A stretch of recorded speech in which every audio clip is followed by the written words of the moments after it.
UP में 10 विधानसभा सीटों पर होने वाले उपचुनाव की होड़ मची हुई है। उपचुनाव का ऐलान हफ्ते भर में होने की संभावनाएं भी जताई जा रही हैं। इसी बीच बीजेपी में कैंडिडेट्स को लेकर मंथन तेज हो चला है।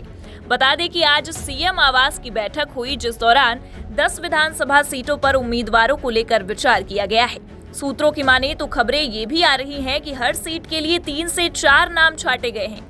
जल्द ही दिल्ली में इस पर चर्चा होने के कयास भी लगाए जा रहे हैं और इस पर अंतिम फैसला या यूं कह ले कि अंतिम मुहर केंद्रीय चुनाव समिति की बैठक में लगने की बात भी सामने आई है। इस बैठक ने ये तो साफ कर दिया है कि लोकसभा चुनाव में आए नतीजों से बीजेपी को बड़ा झटका लगा हुआ है, जिससे आगामी उपचुनाव की तैयारियां शुरू कर ली गई हैं। फिलहाल यूपी में हुए लोकसभा चुनाव के प्रदर्शन के बाद ये कयास लगाए जा रहे हैं कि इंडिया गठबंधन इस उपचुनाव में भी बेहतर प्रदर्शन कर सकता है, तो वहीं एक बार फिर बीजेपी को मुंह की खानी पड़ सकती है। लेकिन बीजेपी शीर्ष नेतृत्व ने ये तो साफ कर दिया है कि तैयारियां बखूबी हो रही हैं, भले ही नतीजे किसी के भी पक्ष में हो। आपको बताते चले कि 10 विधानसभा सीटों पर होने वाले उपचुनाव का ऐलान भले ही अभी नहीं हुआ है, लेकिन सियासी पार्टियों के बीच खेल तो शुरू हो चला है।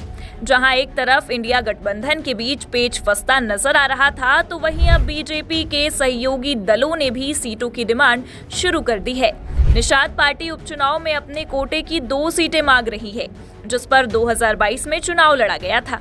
लेकिन फिलहाल हर सीट के लिए 3 से 4 नाम छांटे गए हैं। इसलिए ऐसा कहना बिल्कुल भी संदेहजनक नहीं होगा कि पार्टी आलाकमान अगर कुछ उलटफेर करती है तो सहयोगी दलों और बीजेपी के बीच कलह होना संभव है, जिस कारण बीजेपी की मुश्किलें और बढ़ सकती हैं।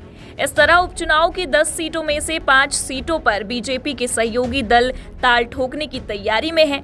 तो फिर सीट शेयरिंग का फॉर्मूला कैसे तय होगा, ये एक बड़ा सवाल बनता जा रहा है। निषाद पार्टी 2022 में जिन 2 विधानसभा सीटों पर लड़ चुकी है, उनमें अंबेडकर नगर की कटेहरी विधानसभा सीट और मिर्जापुर की मझवा विधानसभा सीट है।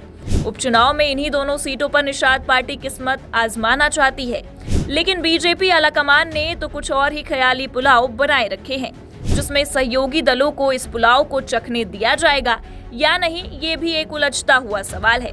बता दें कि बीजेपी अगर अपने सहयोगी निषाद पार्टी, आरएलडी और अपना दल को उनकी मंशा के हिसाब से सीटें दे देती है, तो उसे लड़ने के लिए महज 5 सीटें ही बचेंगी। बीजेपी इसे किसी भी हाल में स्वीकार नहीं कर पाएगी। बीजेपी की रणनीति हर हाल में 8 विधानसभा सीटों पर चुनाव लड़ने की होगी।